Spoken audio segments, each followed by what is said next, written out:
હવામાન વિભાગની આગાહી આજે સૌરાષ્ટ્ર કચ્છમાં 39 થી 41 ડિગ્રી તાપમાન રહેવાનું અનુમાન લગાવવામાં આવ્યું છે। આગામી 3 દિવસ તાપમાન 2 થી 3 ડિગ્રી ઘટવાનું પણ હવામાન વિભાગે અનુમાન લગાવ્યું। તો દરિયાકાંઠાના જિલ્લાઓમાં ગરમ અને ભેજવાળી હવા ફૂંકાશે તેવી પણ આગાહી હવામાન વિભાગે કરી છે। 3 દિવસમાં તાપમાનમાં 2 થી 3 ડિગ્રીનો ઘટાડો નોંધાશે। આવનારા સમયમાં સામાન્ય ગરમીમાંથી રાહત મળશે। 39 થી 41 ડિગ્રી આજે રહેવાનું અનુમાન છે।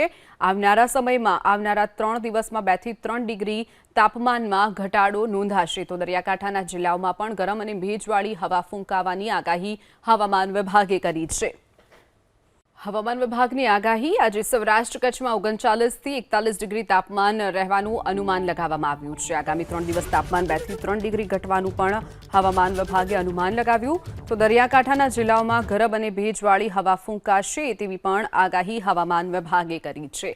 3 દિવસમાં તાપમાનમાં 2 થી 3 ડિગ્રીનો ઘટાડો નોંધાશે। આવનારા સમયમાં સામાન્ય ગરમીમાંથી રાહત મળશે।